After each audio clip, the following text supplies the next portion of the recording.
Okay, guys, my name is Donald Watford. Everybody know me as Skate Wiz, Mr. Don. I've been skating in Alabama for over 50 years, training, teaching techniques, um, working at skating rink, doing security, all sorts of things. But skating has been mostly a high part of my life. Skating is an art form. When I started skating, a lot of things I didn't know, but I came to know after skating for so long. And in life, you have to have a balance. If you balance and put things in its proper perspective, you can move.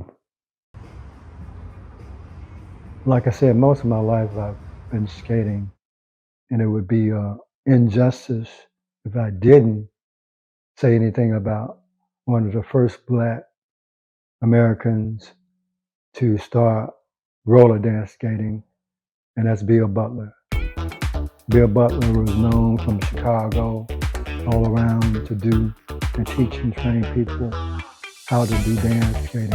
And he's in the history books. So we can be proud of Bill Butler. Also, I think David Johnson also worked with him, and they're well known. But we have so many people that has added to skating and made it come up to the level where it is today. We know now that Usher is doing what he's doing.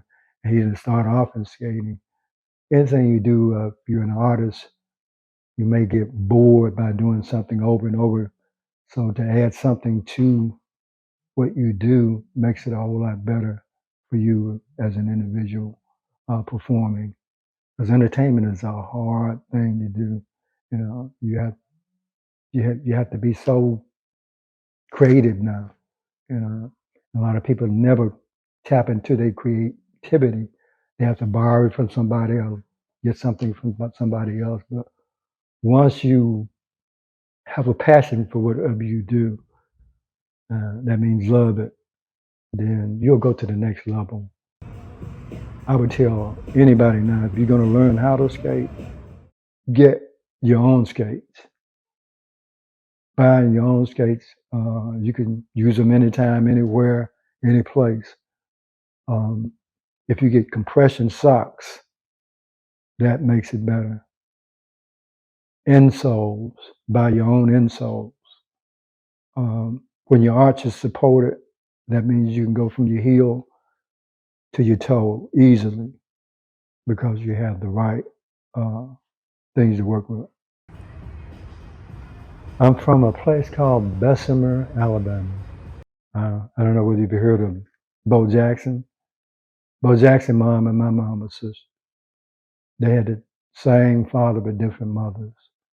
We lived in a place um,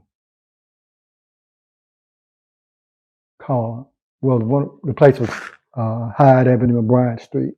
My father built that home um, by himself. Well, he had friends, but he built it from brick to brick by himself.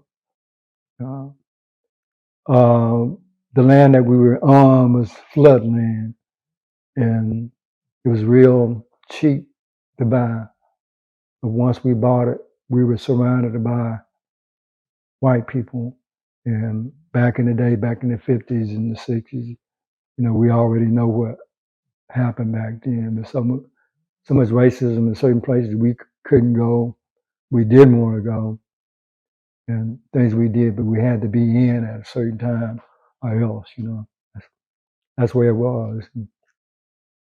So it's a little bit different now, but sort of pretty much the same thing, but on a different level as I see it, because we are still segregated. This nation is segregated, and I don't know how long it's going to take. And I think we had one of the people who was running for presidency said it's never been uh, that the United States has never been a racist nation.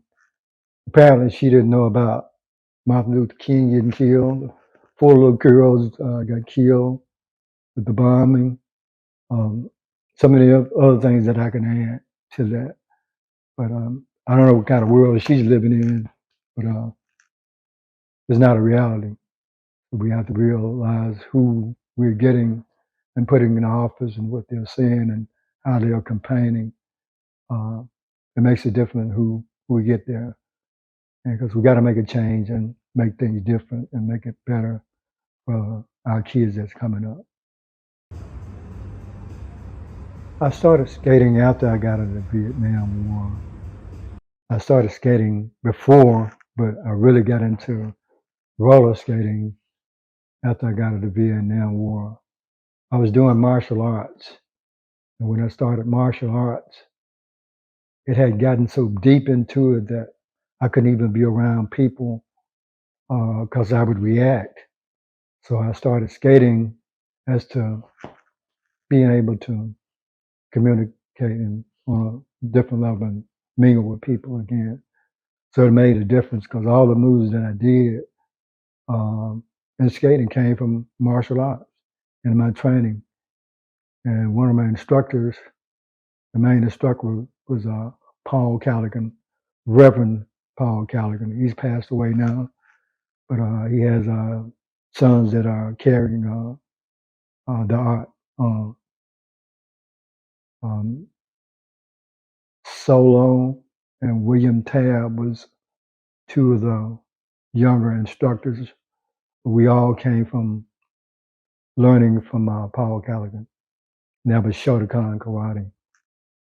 Later on, I started in college at UAB at another level of martial arts, another style of martial arts. And I think it was called Kyoshin. And that's a Japanese style, Kyoshin. And I did that for about several years and got a degree and left that and went to Japan International. And it was a Japanese also karate. And we ended up graduating from that. It was a little black belt school. You had to do so much in order to get your black belt. But we found out that it wasn't that, real renowned place. So I ended up leaving there. And that's how I got into skating. I never did like tournaments because everything is technical. It's not real. If you're in an actual fight, nobody's going to get in the stands and say, hey, you're going to fight, So there's a street karate and there's another type of martial arts. And basically, these arts were combat, mortal combat, and they changed it to make money off of it and to make it a sport. And that's why they call it martial arts. You live and learn about this world and what people do in order to, gain. Well, I had my own style. I try not to adapt to anybody else. I'll pick up a style and learn from that style, but I have my own style, and I think that's what everybody should learn, to appreciate those people who made a style and, recognize that and not look, get the big head and think, it's all about you, but learn who they are and recognize that and, appreciate the person who started that. What's the difference between the skate scene during your time period? Totally different now.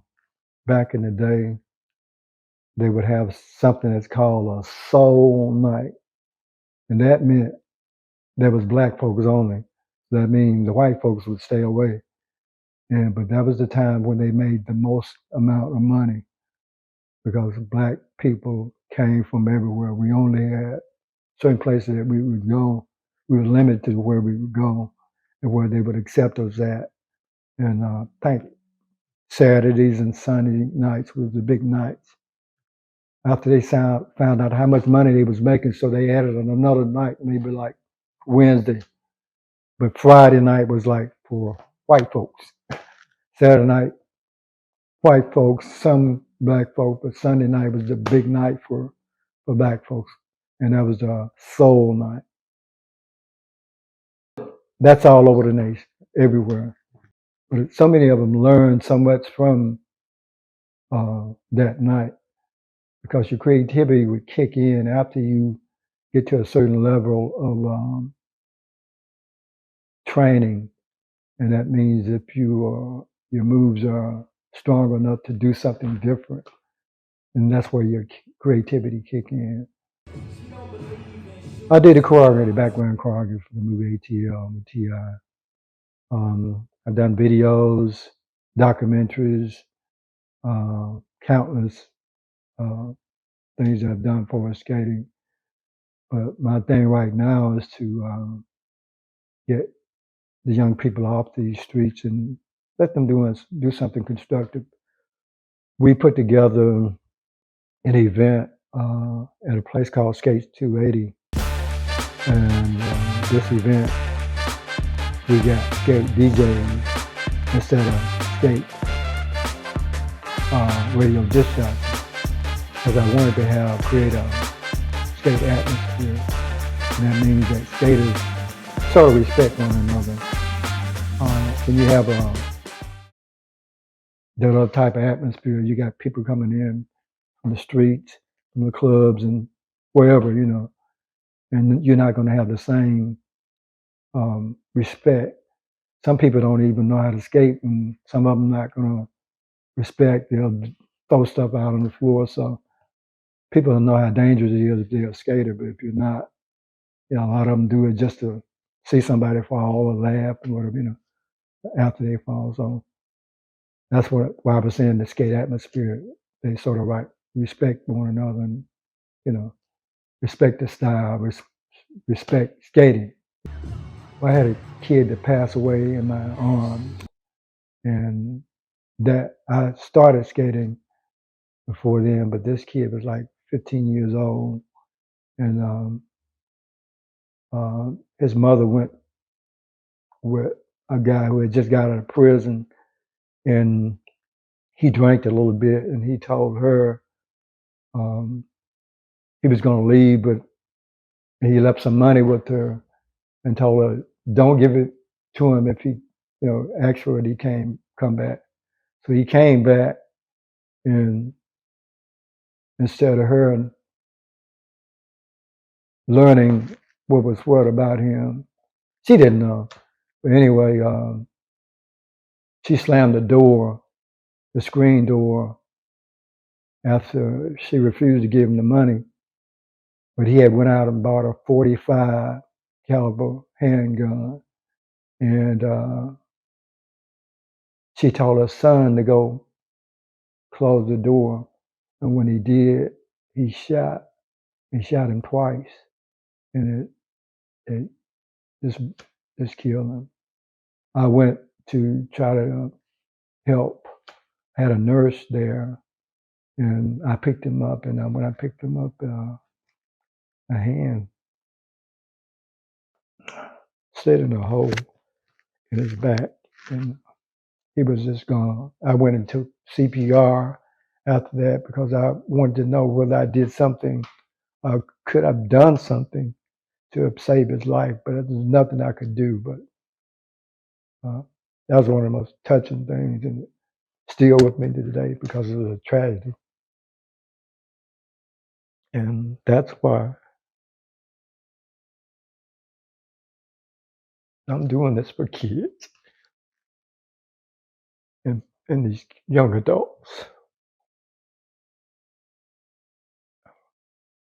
I don't want to see another one buried like that. I think our ministers and people in high levels, they need to get out of the pulpit and and and do something. Also, we're losing them day by day. They're allowing them to get guns and without license, and we know what that's going to do, and it's doing it every day. You can't even listen to the news without hearing about a child, a young adult getting killed, and it's of all races, but it's mostly the black race, and we are losing our kids daily, and it's sad. But we, as a people, we need to do something about it.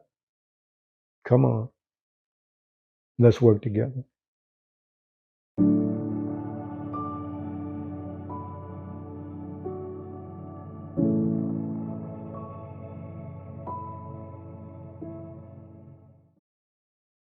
One of my happiest times when I started skating is I entered a contest. And when I entered the contest at this, for a segregated rink, I was up against a guy named Ricky Cunningham, and he had won skating events over and over each year. And this particular year, I was supported by some of the people there because I trained and taught. But after when we had the contest, I ended up winning the contest, first place, and I was overjoyed because I had so much support and people were so happy when I won that contest, and it made a difference in my life for people respecting me and what I did for skating and training and teaching. I guess it's when you have your credentials or you have something that's out there that shows that you have the credit of what you do, what you've done, it makes a difference to other people. Not so much to you sometimes, but it's to other people as to how much they would respect you in teaching that particular sport or whatever you're doing, anything that you're teaching and training. So it makes a difference. You have any favorite skate DJ?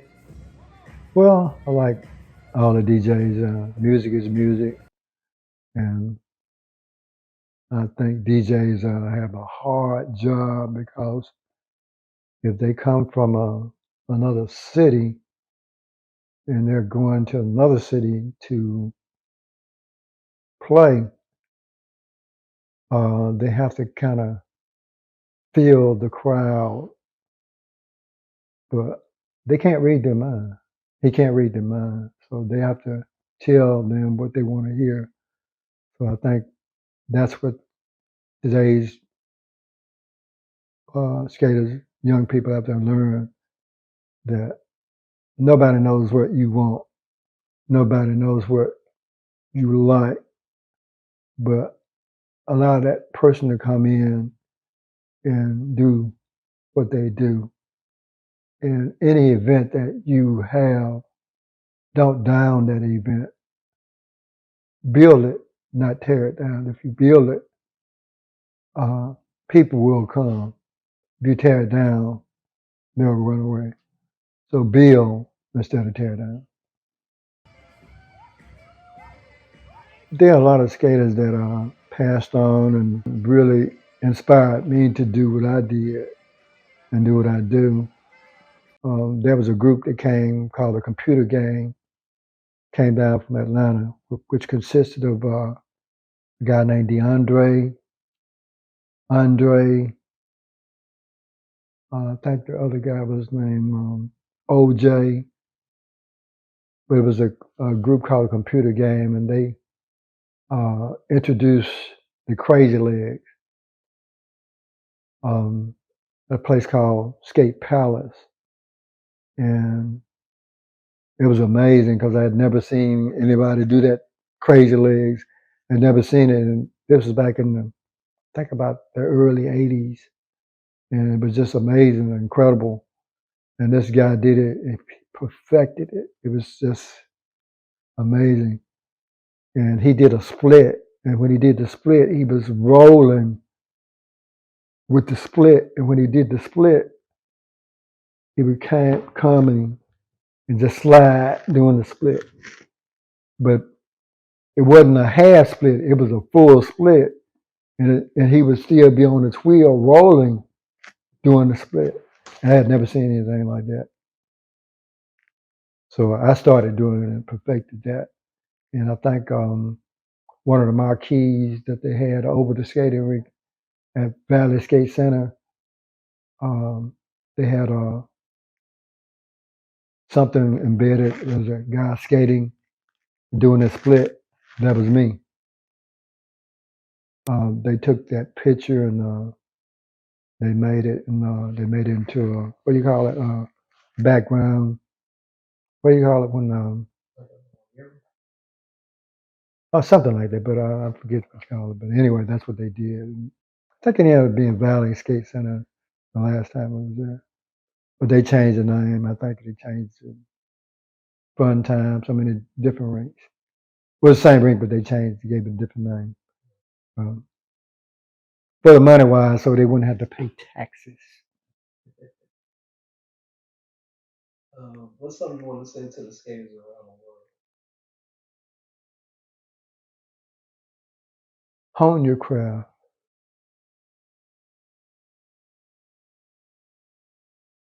Be who you are. Express who you are and what you do. Be real in what you do, but respect one another. Respect the skating world. Just be yourself and enjoy. Um, when you're there on a competitive level, it makes it more stressful for you and anybody else. But when you're there just to enjoy yourself, do it. You only get one life to enjoy it while you can. Anything else you would like to add? I'm a strong black man, and so are you. No, look, my thing I always tell young folks or people in general that your uniqueness, anything that you have, or anything that you do, no one can do what you do. We all were born with a gift, and we have to realize what that gift is. The question I always ask, where is the richest place in the world? And most people are going to say Dubai and Africa. But the most richest place in the world, I believe, is the graveyard. And why the graveyard is because people was born with the gift. And if you don't utilize that gift, guess what? You're going to take it to the grave. So find out what it is inside you that is special and be yourself. A great idea creates interest. Interest creates investment. That means that if you have a great idea, people or someone will invest in that idea. A business can lead to a corporation, but you have to start somewhere. Many inventors, scientists, great theologians, whatever, we have that here, and you could be one. Just be you, and whatever God has given you, allow it to come out. Don't follow anyone. Follow God. Follow the Spirit of God that is inside of you, and that's that Holy Spirit. He will never lie to you. And God will never leave you. Always remember that.